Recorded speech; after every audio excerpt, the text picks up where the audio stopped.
지금 말하는 천문학자죠.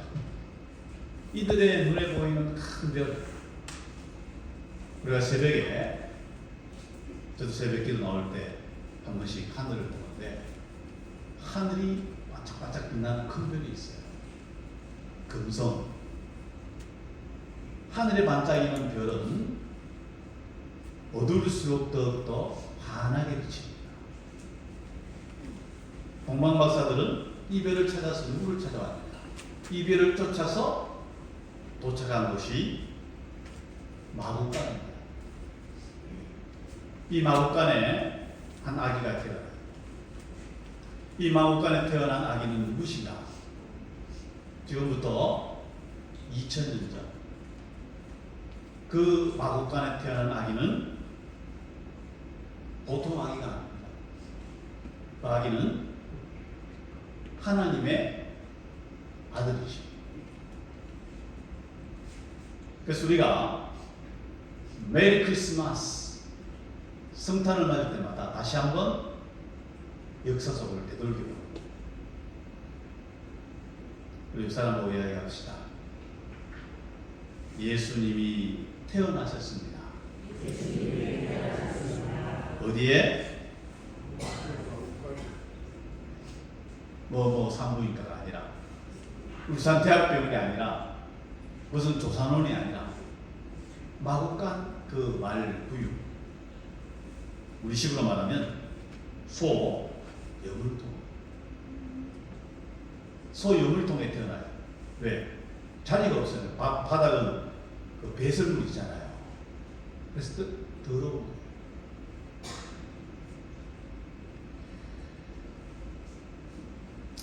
어느 외국의 유명한 요리사가 한국에 왔습니다. 이 요리사가 한국에 와서 한국의 전통 음식을 맛보는데 한우, 소고기, 그리고 불고기, 그리고 김치. 그래서 기자가 물었습니다. 한국의 한식이 세계적으로 트렌드가 되려면 어떤 게 필요할까요? 그러니까 이 요리사가 대묻는 겁니다. 뭐라고 묻느냐? 김치는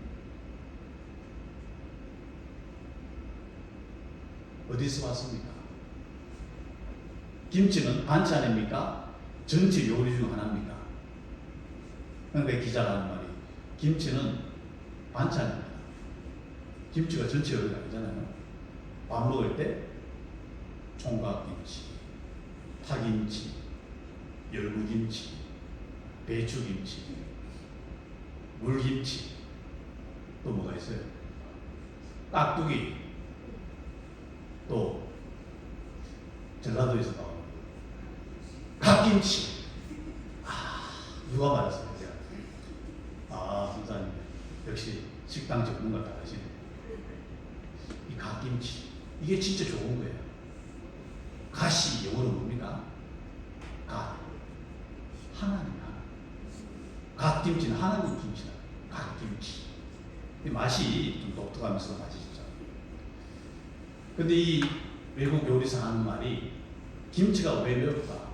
언제부터 매웠습니까? 기자가 잘 알지 못해서 대답을. 이 요리사 하는 말이 옛날 아메리카 대륙에서 매운 고추가 있어요. 그런데 이게 우리나라가 들어온 게 언제냐? 그 기원을 알아요. 기원. 여러분, 우리나라의 고추가 언제 들어왔습니까? 학자들이 생각하기를 정확히 문헌이 없으니까 아마 임진왜란 16세기에 일본에서 이 고추가 들어오지 않았나 그렇게 추정을 합니다. 그전에는 김치가 맵지 않았다. 근데 고추가 들어오면서 지금은 김치에 그 숨죽인 김치에 고춧가루를 바르잖아요. 양념 발라서 적게 바르고 많이 바르고 차이가 있지만, 그래서 김치를 우리가 이용하게 됩니다. 아침에도 김치, 점심에도 김치, 저녁에도 김치, 라면에도 김치. 김치가 없으면 무슨 맛으로 밥을 먹는가? 이렇게 노래 부르는 사람들. 만약에 김치가 없어진다면 무슨 맛으로 밥을 먹는가? 김치 없으면 못 살아. 못 살아. 정말 못 살아. 이 정광짓이라는 불렀어요. 근데 김치의 기운을 아는 게 한국 사람이 필요합니다. 우리 종교도 다 기운이 있죠. 불교의 기운은 바로 부처입니다. 인도의 소국의 한 왕자. 그가 그 죽음을 보면서 성 밖에 있다가 성 밖에 시차 나왔다가 죽음을 보면서 아, 인간이 뭔가 그렇게 고민하고 돌을 닦다가 보리수 나무 밑에서 제 아들이 모이는 거예요. 근데 그냥 제 아들이 모여서 아, 참 이 부처라는 사람이 위대한 사람이구나. 그걸 끝나면 되는데 사람들이 모이면 돈도 모이고 그리고 세력화가 되면 그 사람은 우상시대입니다. 그래서 이단 교주가 나온다는 겁니다. 지금 문제되는 게 문선명 부인 한학자 뭐 국회의원들 여건 야건 상관없이 돈을 주고 그 앞에서 한번 경배하면 봉투가 열려요. 근데 그 액수가 엄청납니다. 액수가 엄청납니다. 이 부처나 통일교나 아니면 하나님의 교회 모두 다 기운이 있어요. 그런데 이 기운은 사람들이 만들어낸 소수의 확률이 높고 사람들이 우상화를 만들어서 그 사람을 신격화하는 교주가 되는 거죠. 모든 사람들이 그 밑에 와서 무릎 꿇도록 신격하는 거예요. 우리는 눈을 번듯이 뜨고 혹시 주변에 이런 데 사람이 있는가 잘 봐요. 옆 사람 물어봅시다. 옆 사람 보시고 눈을 보시고 보는 분들이 있어요. 혹시 교주십니까? 여기는 아무도 없어요. 제가 여러분 불 받으십시오 그러면서 목소리를 허스키게 하면서 미리 각본을 짜고 손만 대면 뒤로 잡아가지고 까무라치고 그러면서 만들었어요. 태도원교. 태도원교. 사람들이 다 몰려들고 그러면 안 된다. 그러면 이단이 되고 사이비가 되어서 하나님의 영광은 온데가 높고 자기 욕망만 채우게 된다. 가톨릭도 자꾸 마리아를 신성시하다 보니까 사람들이 마리아 앞에 뭐합니까? 고개를 숙이는 거예요. 또 신부가 그 앞에 와서 성도들 데리고 와서 마리아의 이름으로 기도합니다. 제가 들었다. 충격받아. 야, 그 신부는 신학을 전공하고 다 했는데 왜 저렇게 빠질까? 누구 이름으로 기도해야 돼요? 그렇죠. 예수님 이름으로 기도해야 되는데 마지막에 이 3,000% 가버리는 거예요. 3,000%. 진짜 기가 찬 일이죠. 어떻게 마리아의 이름으로 기도합니까? 여러분 잘못 가면 사이비로 갑니다. 사이비로. 이단이나 사이비는 전부 다 자기가 하나님이요. 자기가 독생이라. 또 하나님도 아버지가 있느냐? 어머니도 있다. 그게 바로 저 명춘에 있는 하나님의 교회. 동부에도 저게 일산지 지나서 오빠의 쪽 가다 보면 왼쪽에 원래 보통 교회인데 그걸 또 사서 하나님의 교회로 만들었어요. 하나님. 어머니 하나님. 속지 말아야 됩니다. 속지 말아야 됩니다. 감자와 고구마가 길을 가는데 저 앞에 찹쌀떡이 앉아 있습니다. 찹쌀떡을 본 감자는 부러운 떡 고구마에게 말합니다. 와, 찹쌀떡 저 피부 봐라. 정말 예쁘다. 고구마가 예쁘긴 뭐가 예뻐? 감자가 하는 말, 저 뽀송뽀송하고 하얀 피부 좀 봐. 고구마 하는 말, 쳇 허옇기만 하구만. 그들의 수다를 뜬 찹쌀떡이 고개를 빳빳하게 들고 교만하게 있다가 드디어 시간 되어 자리를 떨려고 일어나는 뭐가 떨어져요? 찹쌀떡에 묻어있던 하얀 가루가 떨어져요. 그러자 고구마리 하는 말, 그 봐, 화장빨이잖아. 화장빨. 찹쌀떡. 여러분 교주나 이단들은 사이비들은 화장빨입니다. 신격화시키는 거예요. 그래서 교주 나타나면 다 벌벌벌 기고 김일성 환영하고 하는 이유가 뭐냐? 신격화를 시키는 거예요. 말 안 들으면 가차없이 징계를 받고 권위주의로 빠지게 됩니다. 그러나 우리 예수님은, 우리 하나님은 그런 방법을 사용하지 않았어요. 예수님이 구름 가운데 빛나는 천사들의 그 천군 천사들과 함께 그 낙발 소리와 함께 이 땅에 쫙 나타났다면 십자가도 필요 없고 마구간도 필요 없고 그냥 사람들이 다 넋죽 엎드려서 저분은 왕이시다, 저분은 메시아다, 전부 다 따를 거 아닙니까? 하나님은 그런 선택을 하지 않으셨어요. 빌립보서 2장에 그런 근본 하나님의 본체시나 하나님과 동등됨을 취하지 않으시고 오히려 자기를 비워 종의 형체를 가지셨다. 따라합시다. 종으로 오신 예수님, 마곡간에 오신 예수님. 여러분, 이처럼 예수님이 왜 가장 낮은 곳에 인간의 모습으로 오셨을까요? 그것은 첫 번째, 하나님의 예정입니다. 하나님의 뜻입니다.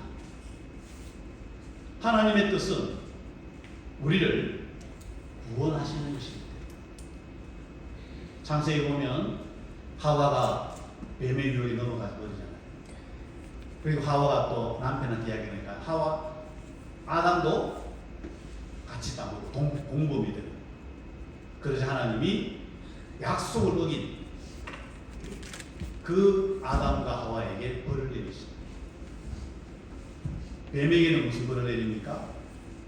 뱀은 평생 흙을 먹고 기어다녀요. 그전에는 뱀은 날아다녔습니다. 뱀이 날아다녔어요. 그런데 하나님이 저주를 받고 기어다녀요. 배로 다녀요. 그리고 아담은 땀을 흘려요. 땀을. 노동을 해야 됩니다. 그래서 우리가 건강하게 잘 살기 위해서는 운동을 해야 돼요.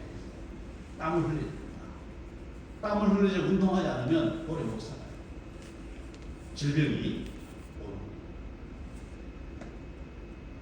그리고 여자에게는 임신에, 해산에 고통이 따르게 됩니다. 그게 바로 하나님의 징계죠. 그러나 하나님은 에덴 동산을 추방시켰지만 우리를 불쌍히 여겨주셨습니다. 그래서 하나님의 계획, 하나님의 구원의 신비, 2000년 전에 이 땅에 사랑하는 외아들, 그 독생자를 마구간에 보내십니다. 이게 누구의 뜻입니까? 하나님의 뜻입니다. 하나님이 세상을 이처럼 사랑하사, 시작. 하나님이 세상을 이처럼 사랑하사 독생자를 주셨습니다. 이런 저를 믿는 자마다 멸망치 않고 생을 얻게 하는 이 하나님의 뜻을 누가 깨닫느냐? 요셉과 마리아가 깨닫습니다. 여러분, 서로 첫날 밤도 안 지냈는데 마리아가 임신했다는 소식을 요셉이 듣게 됩니다. 이게 뭐 천금 같은 소리입니까? 얼마나 요셉이 당황했겠어요. 요셉의 마음에는 갈등이 생기고, 데리고 와야 되는가 아니면 파혼을 해야 되는가 결정을 해야 돼요. 마음에 요동치는 걱정과 근심과 두려움이 있습니다. 동네에 소문이 나면 분명히 이 결혼이, 이 가정이 깨어질 것인데 그런 두려움도 있었을 거예요. 그러나 하나님은 성령님을 통해서 생각하고 기도하는 요셉에게 찾아가십니다. 그리고 성령님께서 깨닫게 해주십니다. 마리아의 뱃속에 잉태된 것은 사람이 아니다. 이것은 성령으로 잉태된 것이다. 서울에 가면 온누리 교회가 있습니다. 그 온누리 교회에 그 개척하신 분이 하영정 목사님인데 이분이 연예인들을 처음에 주로 연예인 교회를 만들었어요. 그 당시에 대마초 사건 통해서 뭐 무한 윤형주 이런 분도 감옥에 가고 이 연예계가 시끄러웠어요. 그런데 각부석 그리고 구봉서 이런 사회자 그리고 배우들이 성경 공부를 하는 거예요. 성경 공부를 하는데 이 연예인들이 이제 한 사람들 막 모이니까 열 몇 명씩 수십 명씩 모이니까 그 안에 안 믿는 분도 있잖아요. 그래서 목사님이 막 예수님에 대해서 막 기원에 대해서 예수님의 출생에 대해서 막 설명하는데 한 사람이 목사님께 질문을 어떻게 처녀가 아기를 낳느냐 어떻게 처녀가 아기를 낳을 수 있느냐고 질문하니까 목사님이 입장이 난처. 그러자 그 옆에 있던 구봉서 이분이 요명한 말을 했어요. 이분이 무슨 말을 했겠습니까? 남편이 인정한다는 네가 왜 따지냐? 말해 남편이 누구예요? 요셉. 요셉도 그냥 넘어가는데 왜 네가 브레이크를 거느냐? 왜 딴지를 거느냐? 그러니까 그 사람 입이 쏙 들어가고 야 명답이죠. 요셉도 그냥 넘어가는데 내가 왜 따지느냐? 여러분 하나님이 하셨으면 따질 사람이 아무도 없습니다. 창세기 보면 아브라함이 아기가 없어요.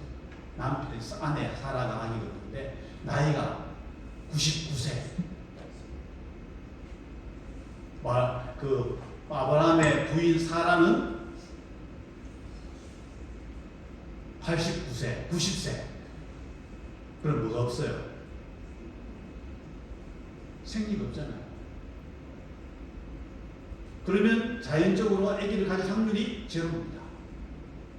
그런데 하나님의 천사가 나타나서 내년에는 아기를 낳으리라.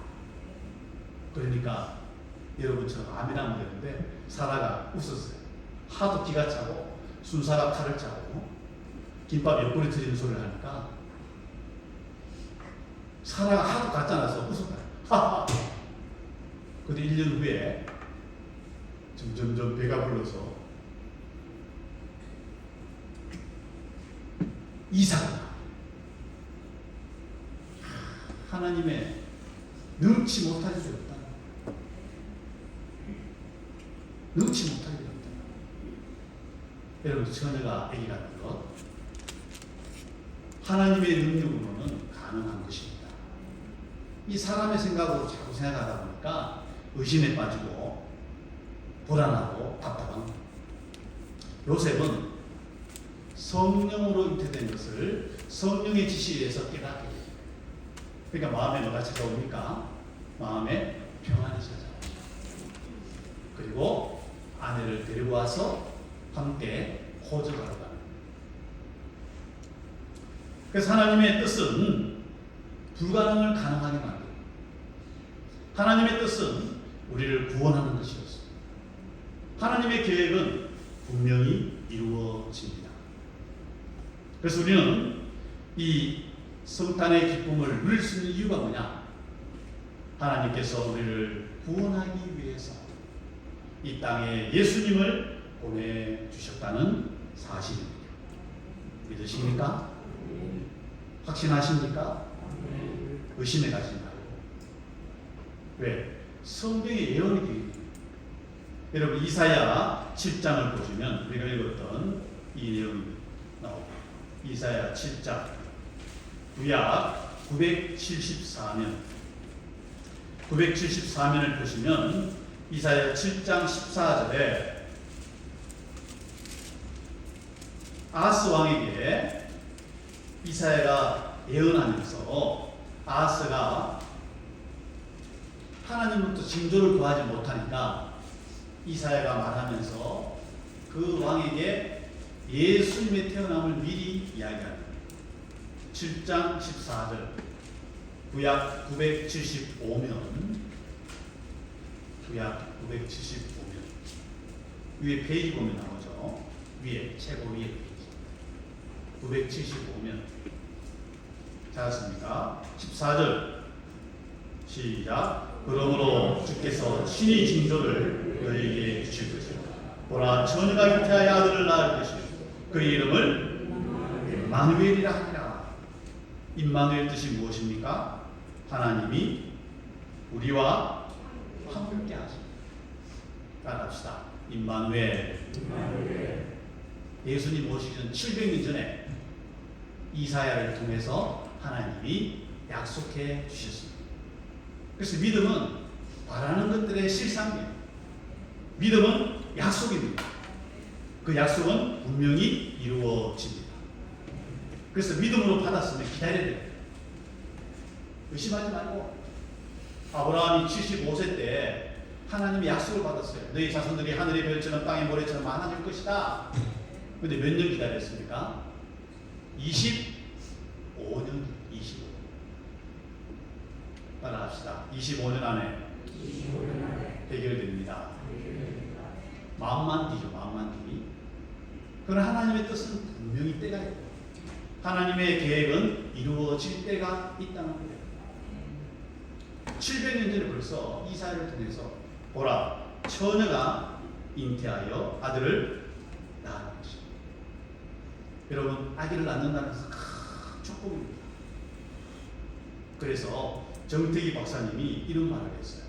10년 교육하는 것보다 10개월의 태교가 중요하고 10개월 태교하는 것보다 첫날 밤에 신랑 신부의 몸 상태와 영혼 상태가 중요하다. 뭐가 가장 중요하다는 거예요? 첫날 밤이 가장 중요하다는 거예요. 그 다음에 태교, 그 다음에 교육. 왜? 이 정자 난자가 있는데 이 세포의 진동수가 다르다. 진동수가. 남자가 성령 충만하고 말씀 충만하고 기도 충만하면 신부가 신앙생활 잘하고 예수님의 성품을 담고 그러면 그 첫날 밤에 태어난 아기가 그 정자 난자가 이 세포 진동수가 원체 활발하기 때문에 그 아이의 영혼 상태와 육체 상태가 건강하다. 제 말이 아닙니다. 정태기 박사는 그렇게. 여러분 예수님은 인간의 정자 난자가 아닙니다. 성령으로 잉태되십니다. 할렐루야. 성령님은 하나님이시고 하나님의 씨가 우리를 구원하기 위한 생명의 씨앗이 된 것입니다. 그리고 이 땅에 인간의 몸을 입고 태어나심으로 우리의 죄를 담당할 수 있는 육체가 되신 것입니다.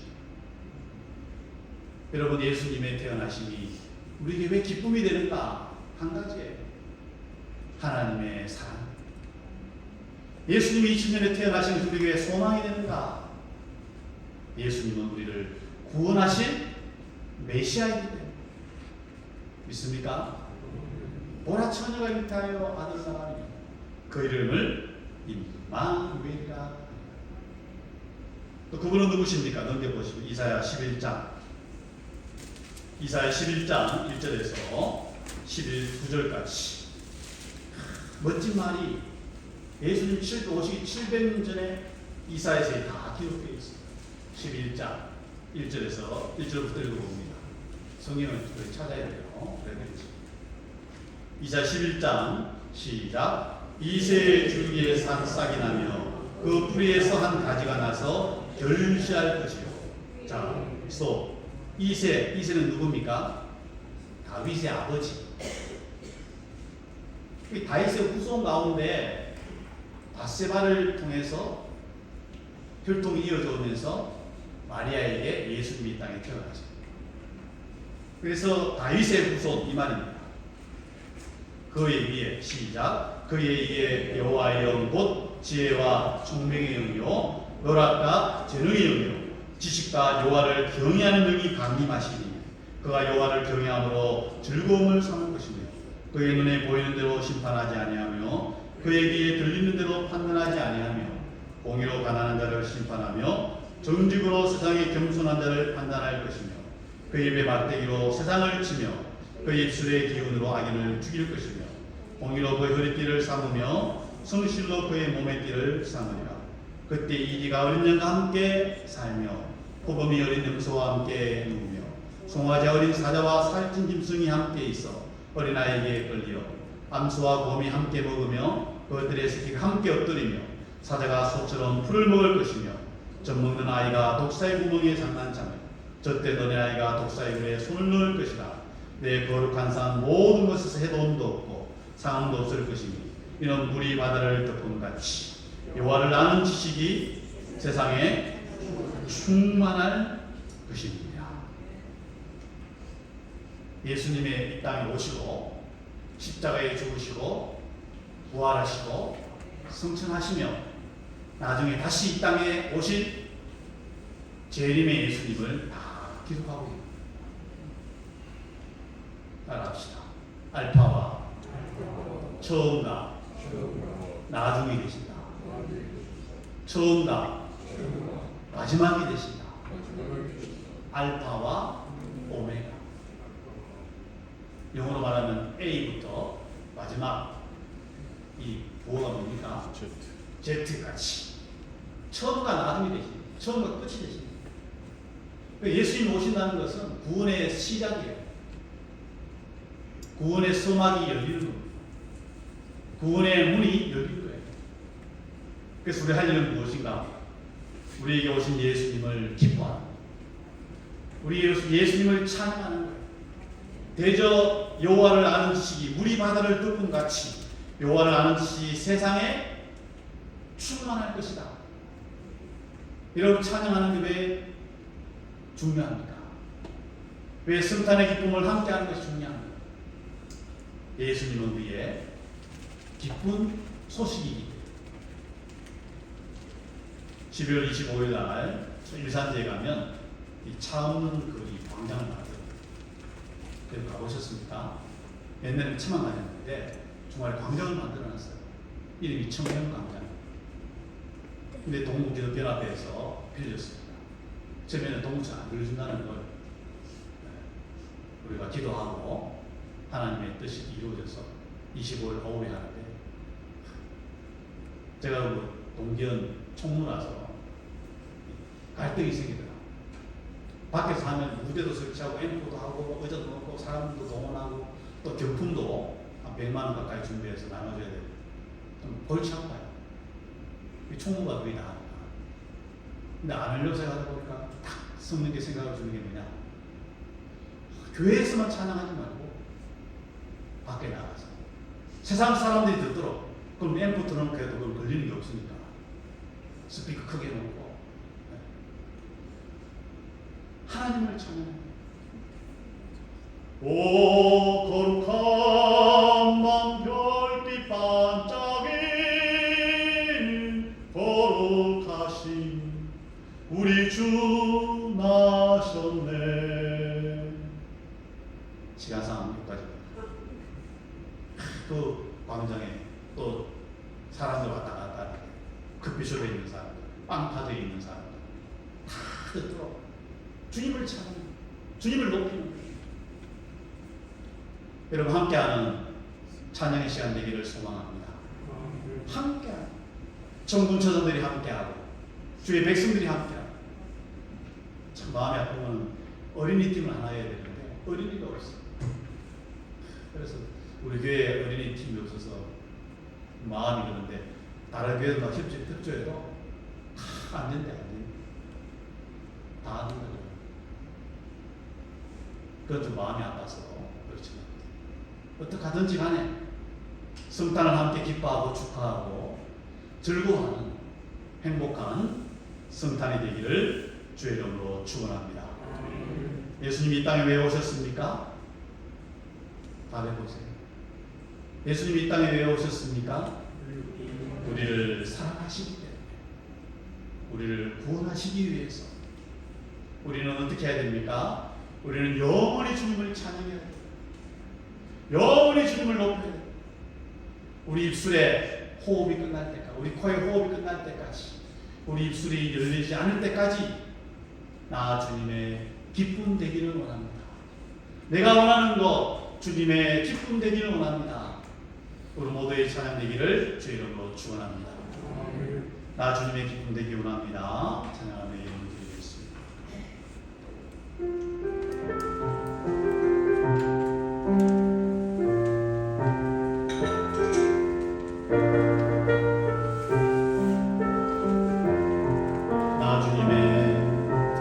나 주님의 기쁨 되기 원하니 내 마음을 새롭게 하소서. 새 부대가 되게 하여 주사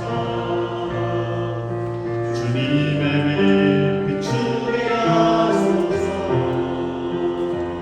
내가 원하는 한 가지 주님의 기쁨이 되는 것. 내가 원하는 한 가지 주님의 기쁨이 되는 것. 겸손히 내 마음 드립니다.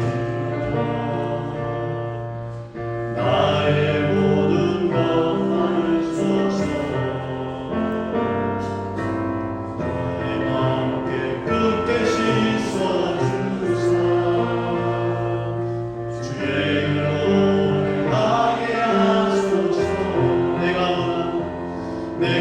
원하는 한 가지 주님의 기쁨이 되는 것. 내가 원하는 한 가지 주님의 기쁨이 되는 것. 내가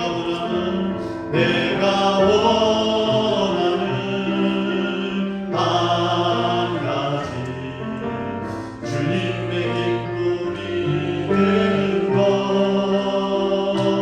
내가 원하는 한 가지 주님의 기쁨이 되는 것. 사랑의 주님, 감사와 영광을 올려드립니다. 우리 일평생에 주님을 높이는, 주님께 감사하는 동방박사의 마음으로 살아가게 도와주옵소서.